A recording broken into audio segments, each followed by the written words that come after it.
Good afternoon, everyone, and thank you for joining us today. My name is Michelle Graff, and I'm the editor-in-chief at National Jeweler. I'm pleased to welcome you to the latest episode of My Next Question, Jewelers of America and National Jewelers co-branded webinar series. Today, I'm joined by three familiar faces, my co-editors, and we're co-hosting a session on the highs and lows of 2024. I have with me today Lenore Fedow. She's our senior editor news. Lauren McLemore, she is our associate editor, Gemstones, and Natalie Francisco, she is our associate editor, Fashion. Before we get the webinar started, I want to remind everyone that if they have a question, they can type it into the Zoom Q&A box at the bottom of their screens. I'll be back on at the end of the discussion to share any questions. Also, today's session is being recorded and will be available on the National Jeweler website this coming Friday, the 13th. Now, I'm going to get the discussion started, and as I mentioned, I'll be back on at the end to field any questions. Thank you. Hi, everyone. Hello. Seems hard to believe, but we are back again for another year-end webinar episode. How's everyone feeling? We did it, a whole nother year. A whole nother year behind us. So I want to talk first. We do this every year, and we kind of run through our favorite things for the year, but I'm going to start from a news angle, and I want to talk about the biggest news on your respective beats this year. As I mentioned, Lenore covers the business side of jewelry retail, independence majors, the big majors financial reportings, mergers and acquisitions in that space. Lauren is in colored gemstones, and Natalie does fashion, trends, new collections, designers, etc. So Lenore, I'm going to start with you. What was your biggest story on your beat this year? Yeah, so I would say the biggest story for me this year was Macy's possible buyout that wound up actually not happening. So long story short, Macy's got an unsolicited bid from these two firms. They kind of went back and forth about the price for a bit. One of the potential buyers started this proxy fight to replace some of the board and, kind of influence their decision on what was going on. It was just really fun, like corporate drama. Macy's was kind of like, we checked your books, we don't even think you can afford us. And the deal wound up never happening. But it had a little bit of everything. There was this kind of corporate drama. There was, this endearing, like, comeback story from this struggling retailer. There's actually a new development today. There's some other like activist investor stuff going on at Macy's. So the saga will continue into next year, I think. And for me, Michelle knows this. You're a I'm a Macy's New York lover. girl. I'm a You're a New New York girl and Yorker. I love Macy's. So I did not want to see private equity come in and gut this really storied New York retailer, which is the unsubstantiated vibes I was getting from this potential deal. So that was my biggest story of the year on the retail beat. And you felt the same way when LVMH bought Tiffany because you looked at Tiffany as like a New York company. Yeah, and I just kind of wanted them to stay that way. But, Tiffany seems to be doing really interesting things post-acquisition, so I can certainly be wrong. And what about, was it Allison Brie cutting the ribbon for the Thanksgiving Day parade? How did you feel about that? Oh, I actually thought that was really cute. So Macy's has a new holiday campaign, and they've personified the gift guide as like an actual person who will guide you on like how to buy a gift for someone, how to host a holiday party. And they used actress Allison Brie. I think it's a really cute idea, and I think she did a really good job. And I'm pretty jealous that she got to cut the ribbon on the Macy's parade. That is a dream for me, honestly. Well, maybe if Macy's biggest fan in New York, they'll pick you one year. Maybe we'll start a little campaign for me. Yeah, we could do that next year. Goals for 2025, Lenore. Cut the ribbon in the Noted. Macy's Thanksgiving Day parade. Natalie and Lauren, I'm going to jump in real quick before we move on to you. My beat is the for better or for worse, the diamond industry, which is a big beat for sure in jewelry.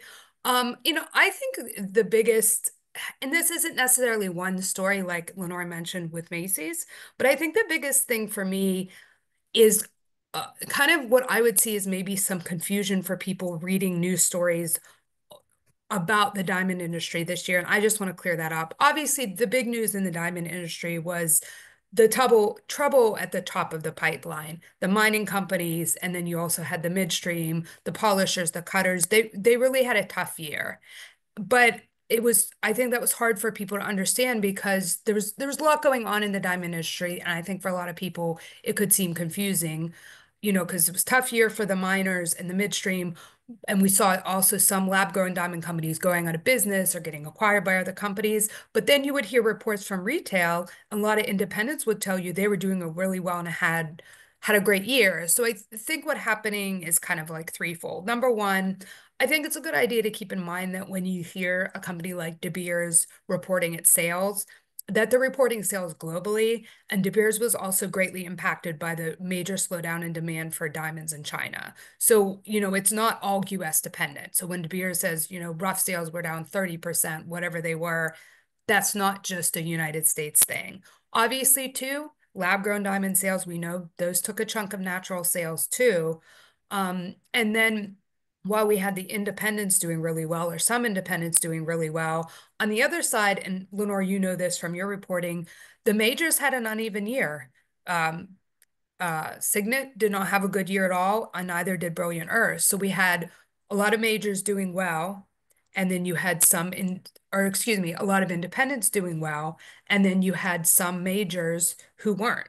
So Right. that impacts the diamond sales as well. I would also say, like, while a lot of independents I think had really good years, I think they were well stocked, and I think they were being conservative about restocking. Think they were asking for memo, short term, long term, on call, that kind of thing.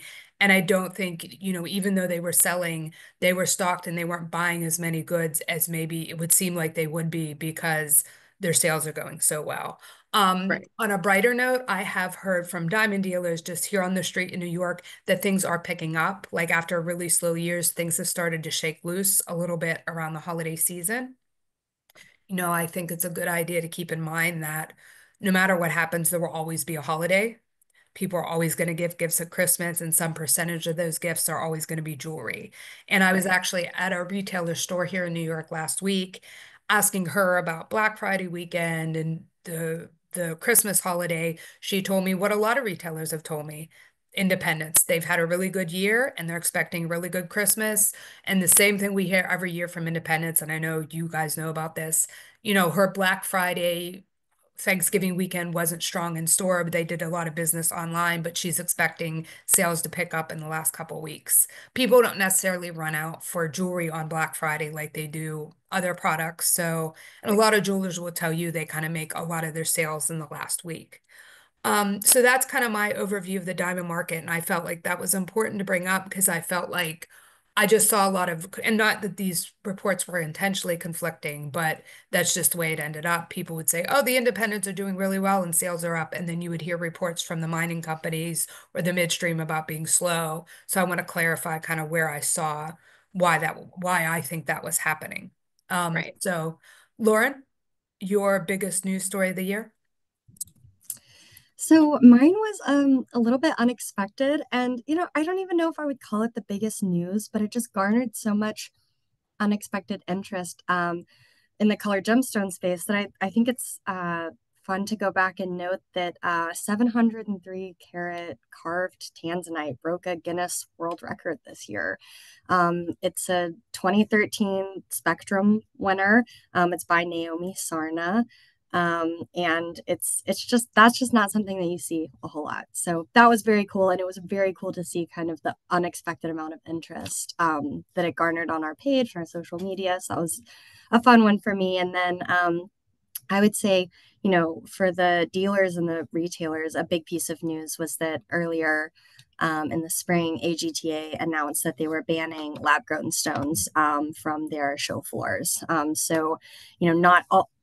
The majority, well, all of their dealers are color gemstone dealers, but a lot of them also work in diamonds. So while you don't see too many lab grown colored stones these days, with kind of all the wide spectrum of controversy around lab grown diamonds, that was a pretty big decision that impacted a handful of their dealers. So, they can still, AGTA members can still sell lab grown diamonds, but they're not allowed on the show floors. And they announced that prior to Vegas. So that first kind of took place in Vegas, and it'll continue on.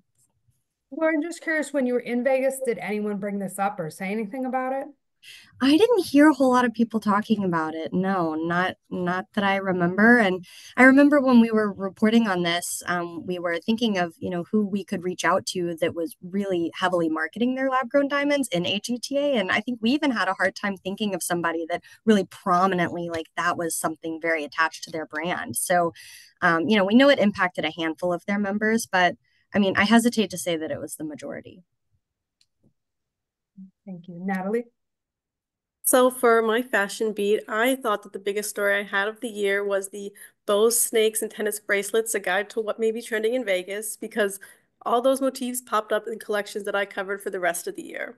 So that story was Yeah. based on a retailer First Dibs report where they used in-house experts to analyze their web traffic, searches, and sales for different luxury goods, but I specified to the jewelry section. And the top motifs that they saw were chokers, tennis bracelets, signet rings, pearl jewelry, serpent and snake style jewelry, and then bows as well. So throughout the year, those kept coming up. We had two piece of the weeks that had snakes in them. So there was the Ray Griffith's double-headed snake that we did for our preview to Halloween, and then the Irenes's snake coil necklace also had a snake motif. And then for bows, Akila Reed had a whole collection based off of Marie Antoinette, her EK collection, and that was filled with bows. And these are just a few of the collections with these motifs. It kept going throughout the year. Yeah, I mean, those were definitely some. I mean, everything you just listed, Natalie, was huge. I mean, the tennis jewelry, especially tennis necklaces, tennis bracelets. Snakes are something that like kind of are always have been popular in jewelry for thousands of years, right? And they kind of like come and go all the time. But we didn't see so much snake jewelry in the last couple of years, and then that kind of crept back in or slithered, I guess. And then the bows again are something that kind of like come in and out. So it's always kind of like what's old is new again. Like people start using them and they get popular, and then people get tired of them and they retire them for a little bit and then they come back. But I'm a big fan of snake jewelry, so I was happy to see that. And I was happy, Natalie, to see your kind of predictions play out throughout the year, that what we said we thought would be popular at Vegas was for the next year. So that was interesting. I want to move on now to talk a little bit about favorite stories of the year. So those were kind of like the most impactful. Um, Lauren, what was your favorite story that you wrote this year? Oh my gosh, my favorite story that I wrote this year was the modern bride's approach to wedding day jewelry.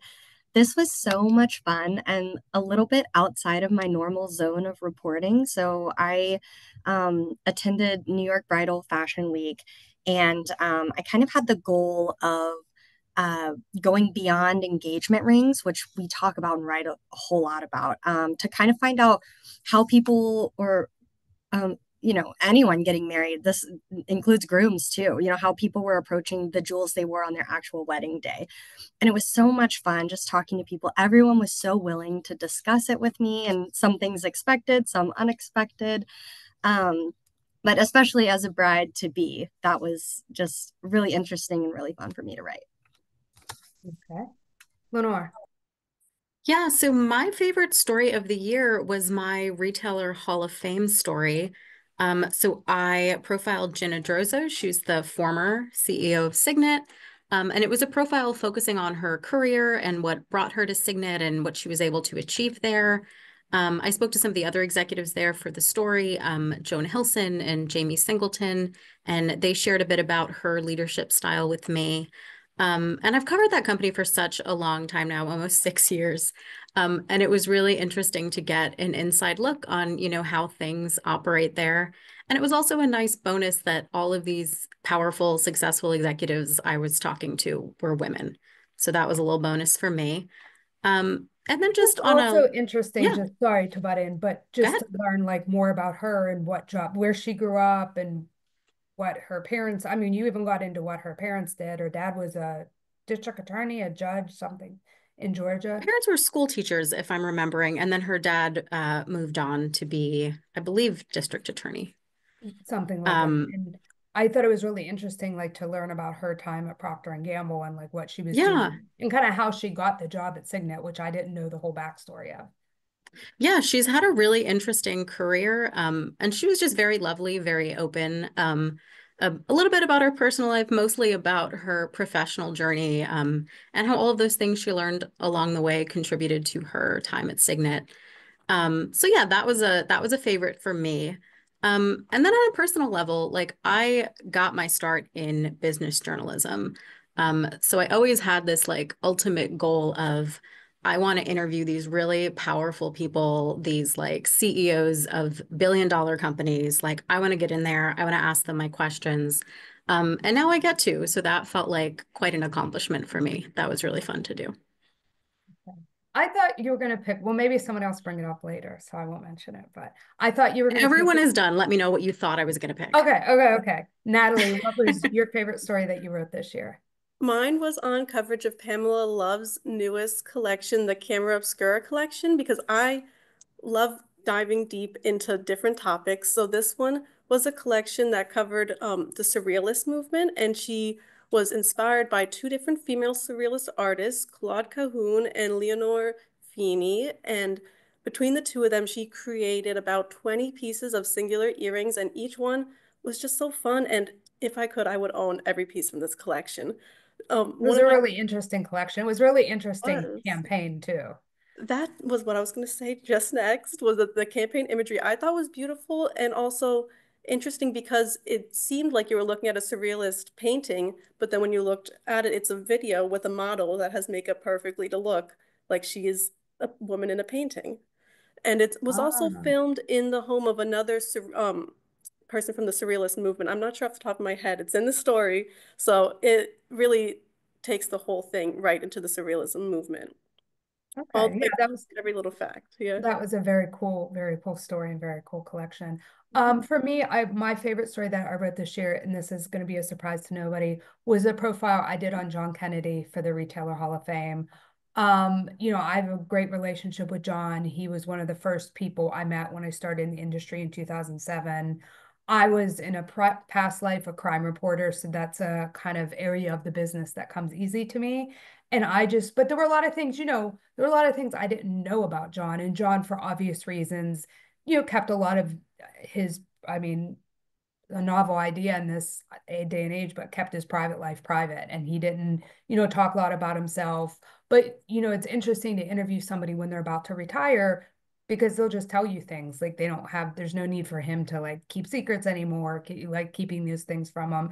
And he would say stuff to me in the interview. And then later he called me and he was like, I don't know. He's like, I thought I didn't know if I want you to put that stuff in the story. He's like, but then I realized he's like, go ahead and put it in. I'm out of here. What does it matter to me? So it's an interesting position to interview somebody who's kind of on their way out. They're often more open than people who are in the midst of their career and have to be thinking about their next steps. And I just thought this story turned out really well. I thought it was a fitting tribute to him. I think he's contributed a lot and I think a lot of people will miss him.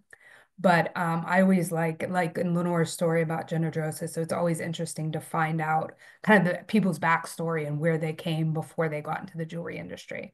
So that was my favorite. What is a favorite story of yours that someone else wrote? And I'll go ahead and start with this because I do one for each of you. Lenore, for me, it was the Q&A you did with Constance Palomalu on natural and lab-grown diamonds and her approach to selling them. I just thought she has such an even-handed approach and it's so well thought out, how she positions them, how she brands them, how her thought process on lab-grown diamonds have evolved. I wish everybody would read this story every time a conversation pops up about, one versus the other. I thought she's so insightful. I loved all her metaphors. It's a great article and I cannot praise it enough. And I love a Q&A. Lauren, for me, I loved your story, and I believe this was published in August about single mine origin gold now being distributed in the US, being distributed by C&J Fine Jewelry Makers in Rhode Island. And I just thought that was an interesting little scoop that I don't think many other people had. And I think there's obviously so much buzz now we're responsible sourcing on the metal side with diamonds and gemstones. And I just really enjoyed that story. And I know you interviewed the people at C&J, and I thought it was a really insightful story I enjoyed. And Natalie, for you, I'm going to have to go with a celebrity engagement. Kaylee Cuoco has a 3-stone engagement ring with a twist. Certainly an interesting ring, but I thought you did a great job, like getting all the information and the pictures, and it was a ring that got people talking. It's probably not a style I would pick, but that's the thing with engagement rings, like it's personal, it's to you. If it's what you want, if it's what you like, then that's all that matters. Natalie, what was your favorite story this year that another editor wrote? Mine was Lenore's State of the Retail for Retail Design Trends for 2024. I just Ah, had a lot and of this fun. was State of the You? Majors, right? Yes. Oh, yeah, State of the Majors for retail. And it showed all of like the way spaces could transform. And I thought it was interesting just to see and hear about how different designers took the spaces in different directions. So especially from Frank Adams Jewelers, they went with more of a like light, bright, and neutral tones kind of design. Meanwhile, then you look at Swarovski and they're full of color and monochromatic. And so it was just fun to see the different ways that each place took it. And also the new design trends as well, because I'm interested in trends. Yeah, that was a fun one. It's definitely interesting to see how people's kind of brand identity translate into their store design. If they're Um, smart. yeah, yeah, I thought that was a really fun one. And for me, something I really had to dig into and do some research and figure out who to talk to because interior retail design is a little beyond my retail scope. So it's also fun to just dive into something and learn something new. Lauren, or Lenore, you can go. Sorry. Oh, my favorite story by someone else. Yes, yeah. Um, Oddly enough, I picked your Retailer Hall of Fame profile on John Kennedy. That was Oh, my okay. favorite of the year. I just thought it was a really touching tribute to someone who has just given so much to the industry. I really enjoyed reading about his life and career, like his path to JSA. I thought that was really interesting. And I think to Yeah, your it point, was. I thought he had some very funny observations about the industry and, some of the characters that we have here. And maybe because he's retiring, he could speak a little more freely. But I thought that was very funny. And I hope he's getting ready to enjoy his retirement. It's certainly well deserved. And that was a very nice send off, I thought. Well, thank you, Lenore. I agree, his retirement is very well deserved. So my favorite story that was written by someone else was Lenore's Comic-Con story, which Oh, I know that she does every year, but this year in particular, I just thought it was so cool how you highlighted the fact that there's not maybe not a stereotype, there's a certain perception that we have of people who do things like attending Comic-Con. And I just love how you were like, oh, they may be dressed as like Poison Ivy, but that woman could be the CEO of like a multi-million dollar company. And like, you don't know, people have all these interests and all these hobbies, and they just like shouldn't be left out as like consumers that can and will buy this beautiful, expensive, valuable, meaningful jewelry. So I loved that. I also have an honorable mention. I loved following Lenore's coverage of the hackers earlier this year that hacked the Christie's website. Like that was just such a Oh, that was oh this my scandal. God, I year. totally forgot about that. It was such a scandal and such a saga. And I just like that was just really fun to watch you report as it unfolded. So that's my honorable mention. Yeah, that was a crazy one. Yeah, Yeah. thank you, Lauren. That's really nice. I do enjoy going to Comic-Con every year and putting that story together.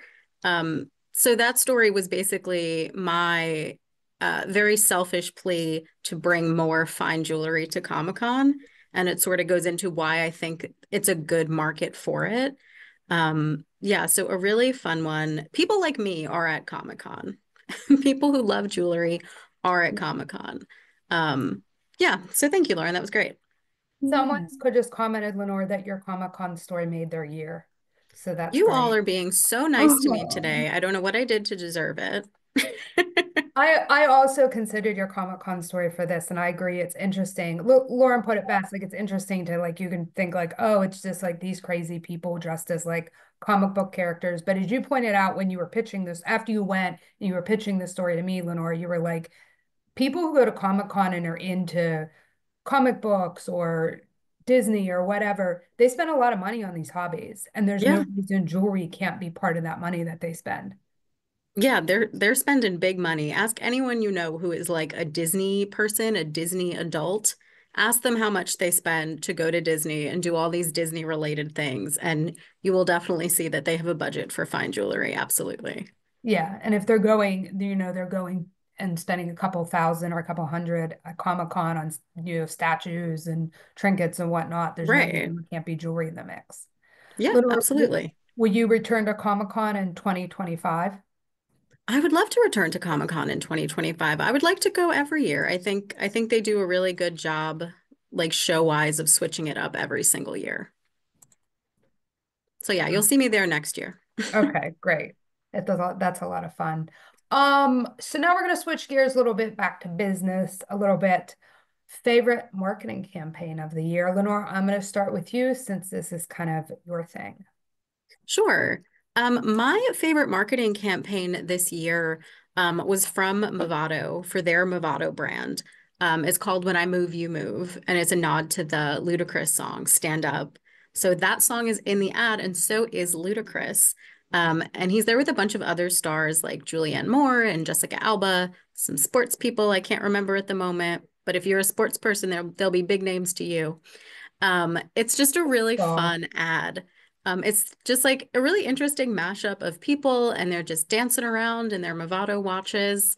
I think a lot of jewelry ads lean like very romantic, and then the watch ads are like very adventurous. And this one is just fun. Like, I have a new piece of jewelry, I have a new watch, and I feel like celebrating and dancing around. And I think that just totally works. Um, and a little honorable mention, they didn't have a campaign per se, but they did have campaign images. And it was Fabergé's collaboration with Beetlejuice. They created a collection of Ah, Beetlejuice yes. themed jewelry, which was very fun, one of my favorite collections of the year. And they just had these really beautiful, on point campaign images that I thought were so beautiful. So those are my two. Those are two good ones. Natalie. Mine was Guzema's Flower Power campaign that came out during the summer, and it just Oh, felt really authentic.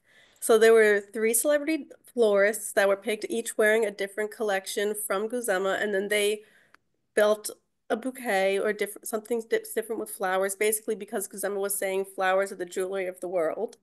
And so then they're just photographed as they're doing this, and then with their finished product, and everything just felt real. And there was different pictures. More were like a usual high res picture of a campaign, and others were a little more grainy and felt like a memory you kind of looking back at, and had the Polaroid little outline around it as well. So it really does feel like an older memory. And it just felt real, not fake or like forced or anything. Just like a regular person would be wearing this jewelry like this, and maybe they're a florist, and this is how they'd style it and what they'd be doing with it on. this Emma's jewelry is so beautiful too. Mhm. Lauren, favorite campaign? My favorite campaign this year was Tiffany's With Love Since 1837 campaign, which photographed some of their like most iconic designs and collections, kind of in the style of Jean Moore, who was Tiffany's not only window designer but artistic director. I mean, he held several different roles and just had such an artistic vision for this jewelry house. And I recently visited the landmark the first time I've been there, and they have like mini replicas of his designs and vitrines in the stores. It just speaks to like he's just such a staple in their history, and you can't think about Tiffany without thinking about Jean Moore. And so I just thought it was so classic and timeless and elegant. And so many of the campaigns we see feature or celebrities, these celebrity faces and these ambassadors front the campaigns, and they're all done really well. But this one, for it to not have a celebrity feature at all and just to focus on the designs and the jewelry, I thought it was so well done. That's a good one. That's a good one. I picked Worth the Wait, which is the Hmm. campaign that De Beers Group did with Signet for natural diamonds. And so there's not confusion. There's two different campaigns. De Beers has its own campaign, which is kind of updating a diamond, using a diamond is forever again, but in kind of very updated way. And that's nice as well. I like that. But what I liked about Worth the Wait, which is their campaign they're doing with Signet, is a lot of diamond advertising skews to the happy ending, right? Like that's what we're showing, like the proposal, the yes, the anniversary. But Worth a Wait kind of takes you through the process. And I've never seen that diamond industry advertising before where we're willing to talk about like the ugliness of like getting to that point because relationships are work. And that's, I think, a point that's just generally in society like not acknowledged enough. Like everyone acts like you're on this mission to find someone and you find somebody and that's it. Like the story's over, but relationships are work. I mean, all relationships are work, friendships, family relationships, romantic relationships. And I thought that campaign I thought was really interesting because it talked about like the work you do to make yourself into a person who's ready to be in the relationship and also to an extent like the work of the relationship and the work of like being in relationships that don't work before and what you learn for that to have one to find somebody that's right for you. And that's not something I feel like past advertising, nobody ever wanted to talk about. Like the getting there, it was always like, oh, we're here and it's a big happy ending and everything's perfect. But I think acknowledging imperfection is so important because, I mean, how often are things really perfect? I mean, the answer is almost never. So I think that's really important and it makes people feel seen and acknowledged, right? Like, oh, like I also had to go through all of this to find, my one, or I'm still working on myself. So that was my favorite campaign of the year. I'd never seen anything like that in diamond advertising before. So now we're gonna have fun again. Favorite jewelry medal moment of the year, and I'm so excited about mine. I'm gonna go first. I loved the medals the Chaumet made for the Paris Olympic Games. Ooh, yeah. I, first of all, am a huge Olympics person, particularly Summer Olympics. I was a competitive swimmer. I was a runner, still am a runner. So I really get into the Summer Olympics. And I thought the games were so much fun. I thought the medals they made were gorgeous. If you haven't seen them, Google it, check it out. They were incredible. And I just love that. But when we're talking about, just to clarify for our audience, we're talking about favorite jewelry moment. We're just talking about like a fun, lighthearted, interesting moment that involved jewelry. And for me, I love those medals. It's not necessarily like jewelry industry specifically related, but I really thought they were just beautiful. And I loved the games. I loved Simone Biles. I loved Snoop Dogg. I loved Katie Ledecky. I loved the whole thing. So the Summer Olympics really made me happy this year. So and I'm looking forward to the Winter Olympics in 2026. I believe Sounds that. right. We'll go with it. Sports ball. Um, Natalie, what was your favorite jewelry moment this year? Mine, I brought it all the way back to January. It was when Allison Liu partnered with Barilla on the Rigatoni pasta rings. And Ah, so it was for Valentine's Day. They did a competition basically where a lucky winner was going to get a set of two rings that were based on Barilla's heart-shaped pasta that they put out for Valentine's Day. And so one of them was a 14 karat ring with Barilla blue enamel that was striped to kind of look like that outside part of a rigatoni piece of pasta. And then the inside part that interlocked with that one was a heart-shaped diamond. So I just thought it was a fun little thing to do. And who would think you're wearing like two beautiful luxury rings and they're the pastaroni rings. Allison Lou is always so creative with these partnerships she comes up with, and her jewelry is so much fun. Yeah, that was a cute one for sure. Lauren.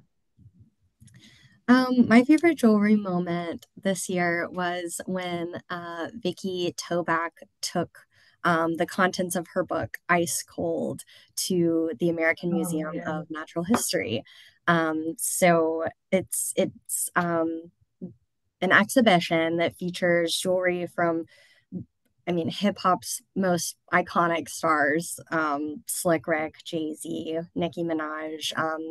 And it also just talks about the importance of jewelry in hip hop culture. The timing was perfect. We celebrated the 50th anniversary of hip hop last year. And I even did a Q&A with Vicky in talking about the difference between like how do you be an author and then turn around and be a curator? How do you have to think about things differently? So that was just really fun to see and to cover. Yeah, that was fun. Actually, for my favorite story for you, Lauren, that I was between the single mine orange and gold one I picked, and that I really enjoyed that. And we all went to that exhibition, which was so much fun. Yeah, it was great. Yeah, and I mean, it's so great to see like jewelry being presented to the public in a way that's like digestible for them because we live and breathe it every day, right? But like normal people don't. So it's great for them to see that history and see those pieces and everything that were made into something fun that they can relate to, as you mentioned, like people's names they've heard before, people's music they've listened to. Yeah, completely. And the exhibition is open until January 5th. So if you haven't been, you still have time. Go over Christmas. New York won't be very crowded. There you go. Christmas and after, not before Christmas. Lenore, favorite? Yeah, so my favorite jewelry moment was a red carpet moment. It was Cynthia Erivo receiving the Gem Award for jewelry style. So Oh, that was you've a good definitely one. seen her on the Wicked press tour, but Gem Awards had her first earlier this year. Her look was incredible. She looked great. She had so much beautiful jewelry on. She had this great nail moment. She had these really long, pointy, I'm a big nail person. She just had beautiful nail art. And she gave this really moving speech when she accepted her award. And she talks about like the meaning of jewelry. She refers to some of the jewels she has as a moment crystallized, which I still think about. And I just thought was such a lovely way to think about jewelry, especially milestone jewelry.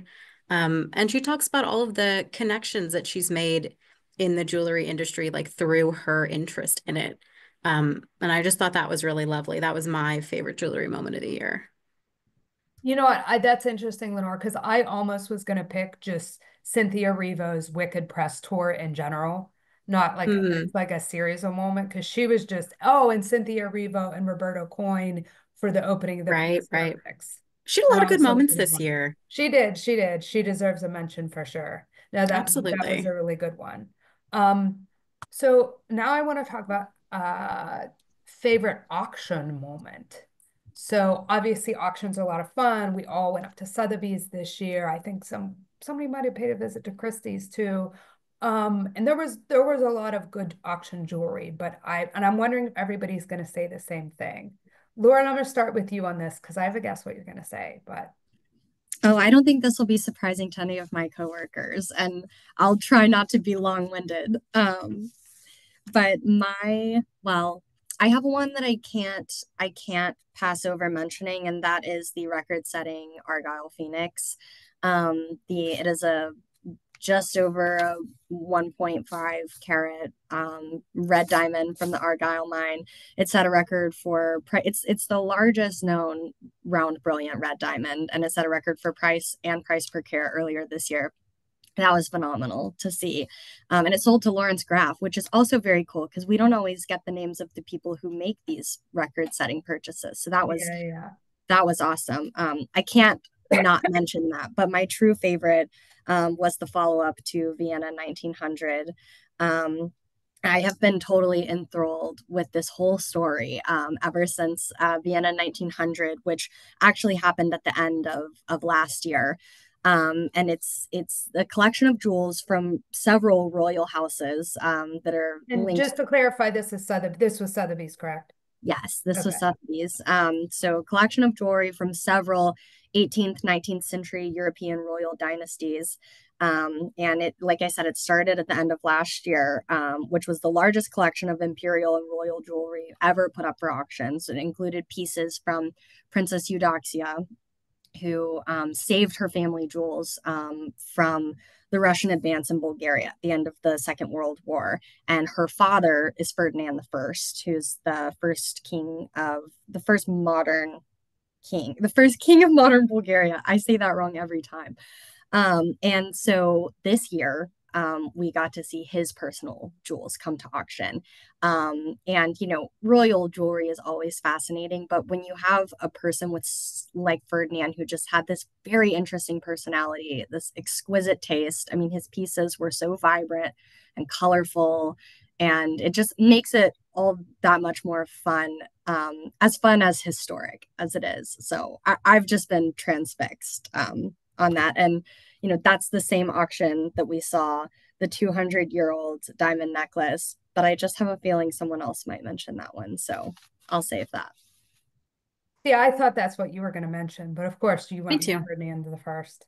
Well, it's all the same auction. It was all the same auction. Yeah, So it was all the same auction. Natalie, favorite auction moment.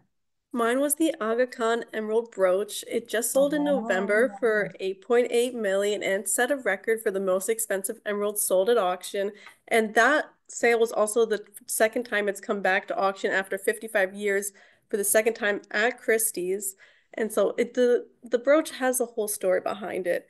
It was commissioned by Prince Aga Khan at Cartier Paris in 1960 for his wife, which was the British socialite and model Nina Dyer, and we also covered another one of her pieces for Piece of the Week. It was the Black Alley Cat brooch that we also kind of teased Halloween with. And she has one of the most amazing collections of jewelry that I found out through looking at all these auctions because as she passed away in 1969, and part of her will was that all of her jewelry that is auctioned off goes to benefit wildlife causes. So this piece, when it was originally sold 55 years ago, benefited that. And that in that same sale, it was sold to Van Cleef and Arpels. We don't know who just bought it for 8.8 million, but they were the first buyer 55 years ago. But Nina Dyer seems to love cats and had two panthers that she traveled the world with. So that was kind of what I looked at more with her first brooch. But this one, it was more the size of that big emerald that was then surrounded by a bunch of diamonds as well.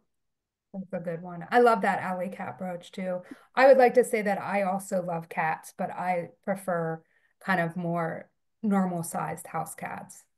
You're more of a domestic domesticated. kind of cat. More of a domestic cat Right. kind of Not woman, yeah, for extravagant. sure. Yeah, I think it makes more sense when you live in an apartment in New York City. Sure. Lenore, you haven't done your favorite auction moment I yet, have correct? not. No, so mine is not, it's not an auction record breaker. He's just my personality pick. I really liked him. It was a Cartier brooch that sold at Sotheby's Geneva earlier this year. And he's a ring-tailed lemur. They named him Oh, Ricky. he was Michelle good. had picked him as a piece of the week. He was really adorable. His stripes are diamond and polished onyx, and he's holding this cabochon cat's eye chrysoberyl. He was made like in the 1990s. He's just so cute. I'm a big fan of animal jewelry, and lemurs definitely don't get enough jewelry love. I think this may be the first piece I've ever seen of jewelry that featured a lemur. I just think he's very cute, and I love a conversation starter, and I imagine he must be. I didn't have $200,000, so he's not my conversation starter, but for somebody, I bet he really works. I forgot about him. He was really cute. So Almost cute.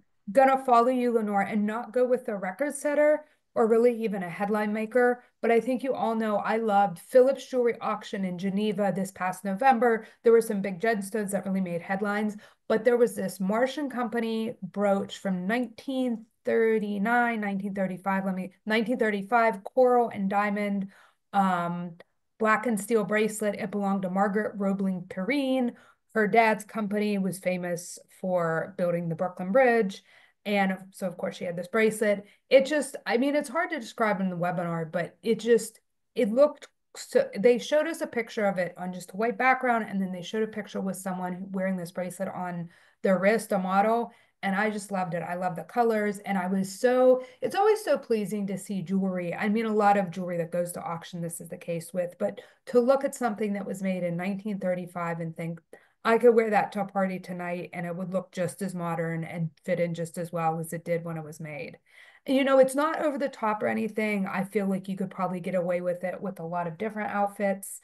And yeah, I just really liked it. And I also like that I mean, I don't, it's still a fantasy for me, but at least it's like semi-achievable at $12,000. It's sold for around 12,000. So it's not like looking at something that's sold for millions of dollars or even hundreds of thousands of dollars. But I really, really like that bracelet. Again, not headline making, but it caught my eye in that Phillips sale.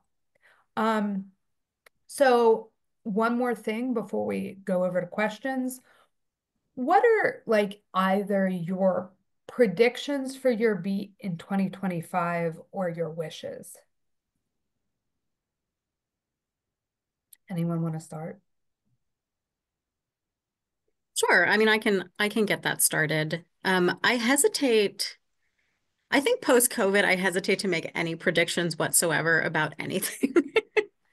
But I will say, in terms of like wishfulness, I'm definitely hoping for a good year for retailers, particularly independents. But I've been covering, I do the quarterly results for all of the majors. So Signet and Pandora and Brilliant Earth, all of those companies. And for the most part, I think recently I've been writing some pretty bummer stories about them not doing too well, not having that great of a year, except for Pandora. They've been doing pretty well. I think And so Pandora I'm, has, they were uh, smart to add lab grown diamonds like they did. And I think they have a great marketing campaign. And I think the new yeah, jewelry they've been introducing to kind of, you know, they keep harping on this. Well, we want people to see us as a full jewelry company, not just a charm company. And I think the collections they've been introducing are really nice. And they know their customer. They have good yeah, marketing, the appropriate kind of celebrities to appeal to their demographic. And like I said, I think they were smart to add lab grown diamonds. yeah, It's a good absolutely. fit for that product. Yeah, I think for their brand, it's a great fit.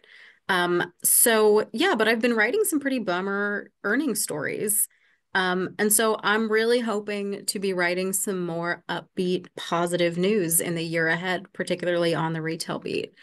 I want to hear about store openings. I want to hear about people doing really well. I want you, if you're celebrating an anniversary, let us know. Yeah. Um, I love to report good news. Please share it with us. That's what I'm hoping for 2025.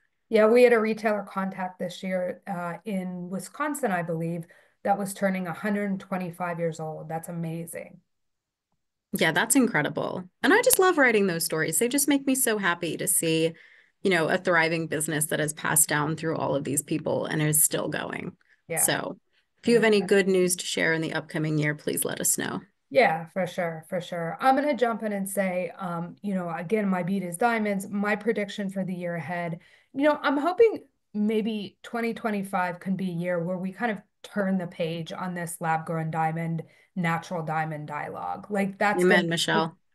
it just on and on all the time on LinkedIn, on Facebook, on Instagram, post a story. It's on and on with the same conversations, and I just don't see where they're getting us. And I don't think one product, people denigrating one product to lift up the other is smart. I don't think it paints the industry in a good light overall. And I just want to turn the page on the constant dialogue. Like lab grown diamonds are here. People are picking them for certain reasons. People are buying natural diamonds for certain reasons. I will maintain, I think they will still both continue to coexist. And maybe this can be the year where we just kind of settle down about it and move on. Somebody asked us an interesting question before the webinar that I want to share really quickly. Um, what is true luxury in a jewelry brand these days? Can lab grown diamonds fit this bill? And I thought that was this interesting question because I've been doing a lot of thinking this year about this idea of like, what is luxury? When the word luxury things, what do you think of? Tiffany, Bulgari, Chanel, Prada, like these kind of names. But honestly, I think luxury is much more personal than that. And if somebody's budget, an idea of luxury is like stretching their budget to buy them a lab grown diamond piece of jewelry from a company like Pandora, and that's treating themselves, then I think that's their luxury. You know what I mean? I don't think Yeah, luxury should be aspirational, but everybody is not always going to aspire to the same things or be able to aspire to the same things. So right. I don't look at luxury as being like it has to be very, very expensive to be luxury. This is just my opinion.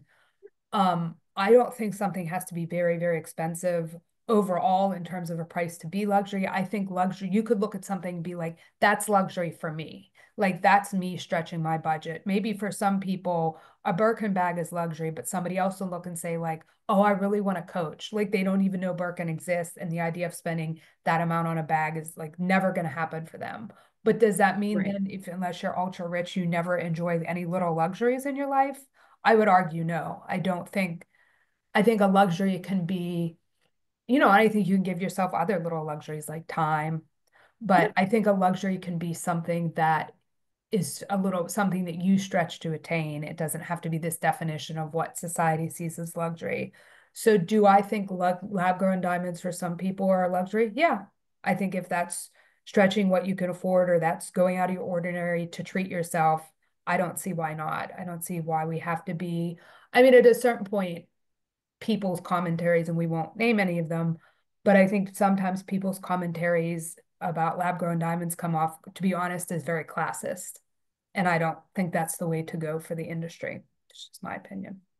Yeah. And I think I agree with you, Michelle. I think luxury is definitely subjective.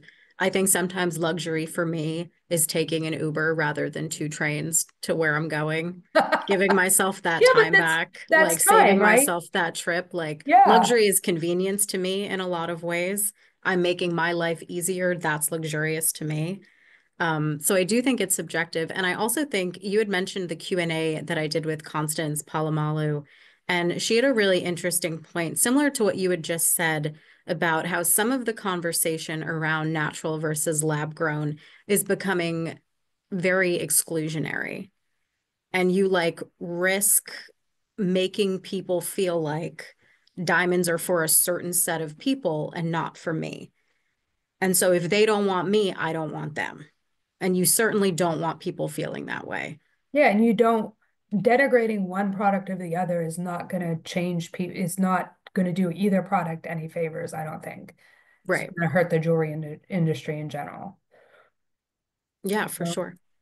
to answer. So this is my wish for 2025. Maybe this can be a year we just maybe even just start to pick up the corner of the page and slightly move it over. Maybe not fully turn it. We'll see though. Um, Lauren and Natalie, predictions, hopes, wishes, So resolutions. I'm gonna frame mine less as a prediction and more of just something that I'm excited to see unfold. This year is this is the first year that I got to attend the Spectrum and Cutting Edge Awards, and saw Oh, right, right. over 350, I think close to 375, I think, pieces of just incredibly innovative, beautiful jewelry. And um, also over the course of this year, we have lost um, several big names in gem cutting, several very influential pioneers in gem cutting. So something that I'm really keeping my eye on for the next year is the next generation of gem cutters and some innovation in that space. At Tucson, I talked to a few young up and coming cutters, but we've also talked a lot this year about how there's kind of a need for people on the bench in jewelry. We've had some bench jeweler scholarships, some bench jeweler mentorship programs come out over the course of the year to kind of encourage people to consider that space in the jewelry industry that they may not have before. So I'm just really excited about the next generation. It's of course sad, so awful and sad to lose these people that have pioneered these spaces like the Munsteiners. It's so sad to lose them because they're such big names in gem cutting. But I just feeling really inspired to see some of the younger up and coming groups of bench jewelers and gem cutters. And it's fun to see how they translate their craft into online content that then Yeah, captures, and then we're not just talking amongst ourselves here in jewelry. We're then when we're online and we're showing a reel, Instagram reel, of somebody cutting a gemstone, and then you're getting millions of views, and other people outside of the jewelry industry can then appreciate this art and what it takes to cut a gemstone and do the specialty cuts. And I think that's great. And I think it's great. I agree. I think it's great to see younger people coming into the industry and then opening jewelry up to a wider audience. Yeah, I agree. And it comes so naturally to them, like we've worked out. Glenn, thank you for mentioning Yeah, Jay. I Also, was thinking Glenn. then when you said that too, but yes. Yeah, I mean several people really this year. So, yeah, I mean it comes so naturally. This is Gen Z. They've grown up, they don't know a life without computers and social media and phones. Like it comes so naturally to them. And, if you were ever to stop by our office, you'd see us in here pressing buttons and trying to workshop an Instagram reel, but they just know how to do it, and they know how to communicate jewelry to this audience that otherwise may just have no idea. So Yeah, I'm very inspired by that. that's great, Lauren. Thank you. And then my prediction, and well, it's really a wish with a bit of a prediction for 2025, is more unusual engagement rings. Thinking of the Kaylee Kiyoko piece and her ring with a twist, kind of, it was unusual, but it told a story. And everyone loves a piece that tells a story because it's not just trendy for the moment, it's going to live on forever. And it always has that bit of background in your head that makes you want to pick that piece over something else that's just nice for the moment and will fade later. So I just want to see more unique pieces like that. And thinking from my beat being fashion, that's where my mind is going to. Even if it looks a little weird or other people don't like it, it's for the person that's wearing it. That's good. Yeah, I like that too, Natalie. I too would like to see that. So that was our, we've taken up almost all the time, guys. It's 2:56. We had a couple questions come in beforehand, and we've had a couple questions come in on the chat. One I'm going to address here. We have somebody that has a jewelry brand and a retail store here in the West Village in New York City. She writes that she had acquired in July, August, and October.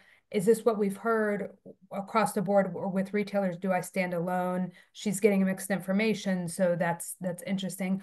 I would say that the information I've been reading about independents online has indicated that independent jewelers have had a good year. There's been some up and downs, but overall a solid year. That being said, anytime we say anything about sales data, sales are up, sales are down, that's not going to include everyone. Everybody, people's stores are different, people's merchandise assortment is different, where you are is different. So, just because, I say independent sales were up according to this doesn't mean that that was true across the board and you're the only store that had quiet months. So that's all I can offer there. I would also go back to Lenore, what we were talking earlier about with the majors. It's been a mixed bag for the majors this year. Pandora's done really well. Signet and Brilliant Earth have not. Then you look at somebody like LVMH, it also hasn't been a great year for their jewelry sales. So, it's been kind of mixed. And we've been talking about that all year. A lot of years, you'll see like everybody will be down or everybody will be up. But this year it was really like, it really seemed like it just varied store to store and company to company. And I thought that was interesting. Yeah. The only thing I would add, just based on what some of the majors have said, just from covering their earnings, is that price point does have something to do with it. I've noticed a few of the majors saying that the lower price points are doing well for them, or the ones that are kind of struggling with their engagement ring sales, they're finding that fashion jewelry is kind of offsetting that a little bit. Signet, So, right? but The again, it recovery. does kind of depend on your customer base and where you are. Data doesn't always tell you absolutely everything. Yeah, that's true. Um, well, ladies, thank you so much for another great year. We're going to wrap it up now. It's 2 to 3. I just wanted to say that we're done for the year here. Not us, but my next question is done for the year. Um, my next question will be back though in January. Our next episode is going to be January 23rd, 11 a.m. Eastern, a little bit of a different time. I'm going to be joined as a co-host by David Bonaparte, the CEO and president of Jewelers America, and our guests are going to be Sherry Smith with the Edge Retail Academy. I just mentioned that, and Idon Galan, the managing partner at Tenorus. If you like data, tune into this one. Sherry and Idan are going to have tons of data for you. We're going to talk about what they saw in 2024, what their data showed for jewelry sales in 2024, and what they predict for 2025. Again, that's going to be Thursday, January 23rd, 11 a.m. Eastern. And thank you all so much. Thank you all to our readers, and thanks to each of you for joining me today. I hope everyone has a happy holiday season and a wonderful new year. Goodbye. Bye, guys. Happy holidays. Bye. Bye.